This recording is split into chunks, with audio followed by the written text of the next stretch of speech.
What's going on, guys? It's your boy John, Look Whatever, coming back with another video. And it looked like Stephanie White has wrapped up her interview with Sue Bird.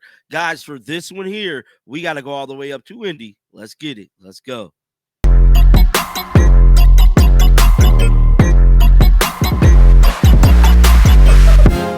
Hope everybody's having a great weekend, man. I know I might be kind of late to this one, but we're going to watch this together.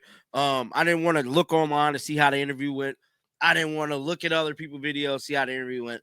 I wanted to watch this thing with y'all live. I have not seen any of this interview besides the little clip that was floating around of her calling her Taylor Swift 2.0. I wanted to see what Stephanie White had to say about none other than Caitlin Clark. Now, we know Caitlin Clark is currently getting ready to head to North Carolina next week. I believe it's in North Carolina for the Team USA training session. Now, Stephanie White will be a part of that training session. And it's just going to be interesting, man, to see how this Team USA thing go about. So, yeah, man, so we got the Team USA thing to look forward to, and that's pretty much it, man. We currently got an extension on the CBA agreement that's going on until the 6th of January. That's pretty much a month from today. That's when we figure out exactly what's going on with the CBA. Hopefully they come up with some resolution. I don't want to see a lockout. I want to see Caitlin Clark play. She only played 13 games last year. I'm pretty sure everybody could agree that we need to see more of Caitlin Clark basketball. Now, with that being said, man, we ain't going to waste no time. Let's head on over to YouTube. Let's get this thing pulled up. So this is the little breakdown of this video and this interview. It's an hour and like 11 minutes long. So this is where we're going to pick segments to start from.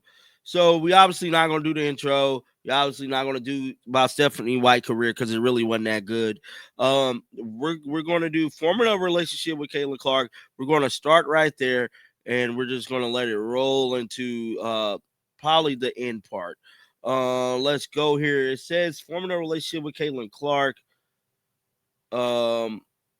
Should we start at coaching the Indiana Fever? No, I don't really. I want to get to the Caitlin stuff. Okay, it says 56 points, 20. So that's all the way at the end. All right, here we go. Right here. Let's listen. It'd be nice. Experience as young players. How important was it to like forge that relationship with her for you know all the? I mean, really important. You know, I'd had just a little bit of a relationship with Caitlin from calling her games a number of times. You know, when she was in college. You know, but you know, it was very important. Look, she's obviously the centerpiece of everything that we do. And you know, most importantly for me was just connecting and building trust. I don't know how she does what she does and handles it so gracefully. You know, I'm not sure, you know, myself as a, you know, 23-year-old would have been able to handle it the way that she does and still perform at the elite level that she's able to perform, you know, with and at. So building trust, you know, getting to know her, you know, I'm a firm believer that you have to coach and challenge your best players, you know, and for me to be able to do that, I needed to earn her trust, and I need to be honest. Like I'm a very honest, transparent coach. Like you're going to know, you know, what I'm thinking or where I'm coming from, you know, and if you don't, and you certainly want to ask, but I'm going to be honest, you know, and I think that I certainly appreciate that about her. And I'm also the same kind of psycho that she is in terms of like competitiveness. Now it comes out in we got it. I'm not even going. I'm different not ways. But we both just really want to win, and we want to set ourselves and our teammates up for success. You know, and so it was really important for me, you know, right away with her, with AB and with Kelsey, honestly. I mean, they're the core three. And building a relationship with Kelsey, who I also covered when she was playing in college, you know, who's somebody that was really instrumental in everything that we did, and AB as well. I mean, those three were the priority for me in terms of like, look, I've got to really make sure that I'm earning their trust. So she's fixed it. She said those three are the priority. Y'all remember one interview, she said Kelsey was the priority. Now she's saying those three. See how I told y'all she got a lot of media training? She hurried up and fixed that, and this came off so smooth. So smooth. Just come in and say, hey, this is what we're going to do. Like it's about relationships. Totally. But the harder you are, meaning the more you're telling the truth, the more they're going to respect you. So it always kind of comes full circle in that way. What'd you learn about those three that maybe you didn't realize from either covering them in college or coaching against them? I think number one, just with Kelsey's like just a pro's pro. I mean, she's so low maintenance. She just wants to play. Like, she reminds me of some of those guys back in the day who would just go to the park and just try to play pickup games. Yeah. Like that's her. She just wants to play. She wants to know that you care about her. She wants you to be honest with her. And at the end of the day, she's low maintenance, and you just have to put her in positions to be successful. And I was so excited about the opportunity to just see what we could do and how we could make her life easier, because she really is the one who had been through the trenches with this franchise. Yeah. You think about when Tamika left and retired, it just the franchise went through a lot, and Kelsey's been the constant, and she deserved the opportunity to be a part of the successful years of the Indiana Fever. And so I was really happy with that for her about that. With AB, I learned how high of an IQ player she is, how great of a facilitator she is, that she could be almost like a point forward. I didn't get that watching her play in college. I didn't get that, in her first couple of years in the W. But she is so smart on the floor. She understands the game. She puts a lot of pressure on herself she's a perfectionist, as a lot of elite athletes are. But, we were able to utilize her in a different way because of how quickly we were able to recognize just her IQ and her ability to pass and facilitate. And when Caitlin wasn't on the floor, she had to be a point guard for us. Yeah. So, I love that about her and her ability now to continue to stretch and grow. And with Caitlin, she's a hard worker because of what she's been able to accomplish. But until you see that there's no wasted, movements, no wasted reps, no wasted anything, you just have such a level of respect for how she goes about her work every day. And understanding the spotlight that she's on, understanding the weight that she carries because of who she is. And I've said this before, like she's literally like Taylor Swift 2.0. And that somehow she's able to compartmentalize and come to the gym, get everything that she has to get done. She's off doing everything all the time, but when she's there, she's working. I have such great, and yes. And she's an elite mind. She sees things 2 or 3 passes ahead as well. And so it's just, they've all and have been just a joy to work with. And Lexi Hull, I don't think you can appreciate as an opponent what she brings to the table on a daily basis, like her work ethic and her relentless spirit. She's just handled every situation that we put her in, coming off the bench, starting. She approached every game the same way.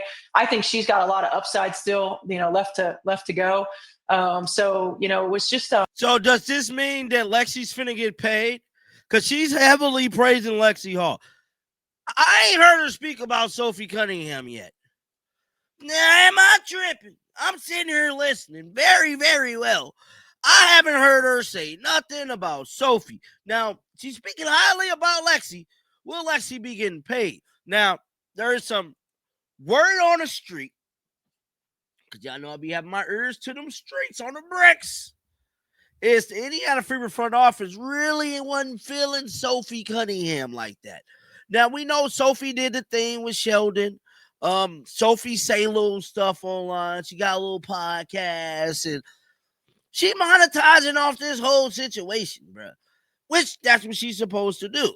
Now, from my understanding and what I heard is that the Indiana Fever front office don't really like the Sophie Cunningham tactics. They don't like what Sophie be doing out here on these streets. Basically, it's kind of like a bad image, or it's not the Fever way. But at the end of the day, I'm for what Sophie be doing. Sophie stand on business. Now, this is all alleged, but that's just what I heard, bro. And what I heard, they ain't really feeling the Sophie way. It was a really refreshing group to be around. Yeah. I mean, you guys, you did a great job. You had, like we talked about, this young core. You surrounded them with role players, with vets. But the season still was like quite literally a roller coaster with all your injuries. I mean, I don't know, like cry to keep from laughing, or I'm sorry, laugh to Yes. keep from crying, like tragic comedy. We did both. Yeah, all of it. You really couldn't have scripted it any worse, but you guys handled it. You handled it. You kept your chemistry. You kind of brought up even like toxicity in general. You guys, because you have a lot of eyeballs, there's just a lot of chatter constantly happening. So there's all of this going on. But like I said, you keep your chemistry, even with the lineup changes. How the hell did you do that? Well, I think part of it is just, calling a spade, right? Like just addressing it. And from the first moment that we got there, our very first meeting, it was like, look, we've got to find a way to keep the noise outside the building, like outside the building. And the noise inside the building might be inside the building, but there's She talking about us, y'all. She talking about the content creators. a different noise that's inside our locker room. Like we have to really have that layered approach of, we have to sacrifice for the betterment of our team. Our mantra was "we over me," and we addressed it head on from the opening day. It's like there are going to be moments where each one of you deserves to play. You're not going to be playing. We have to be able to handle that. Dewana Bonner. She's talking about Dewana Bonner. Oh man, she sneaked this Dewana Bonner. Yes, she did. Moments where you're going to be asked to do something that's outside your comfort zone that you've got to be able to handle in order for us to be successful. That was Dewana Bonner. She took a dig there, bro. She said you got to be willing to do something, and you're like, yeah. When you have those moments where you're frustrated about it, come talk to us. You may or may not like what we have to say, but we'll at least communicate it and stay ready so we don't have to get ready. And so we named it, from the beginning. When we were going through our adversity, we talked about it, we discussed it. There's certainly not in any magic. We don't have an invisibility cloak. We can't. All right, y'all. I'm gonna stop it right there, man. Y'all can check out the last little 5-7 minutes over on Super Channel. So way more to this interview, man. Stephanie White talk about her playing career, growing up in Indiana and stuff like that, from what I read on a little log here. But guys, keep your bells on. I will be back with one more video today. And until next time, man, shake the haters off. I'm out of here, bro. Peace out.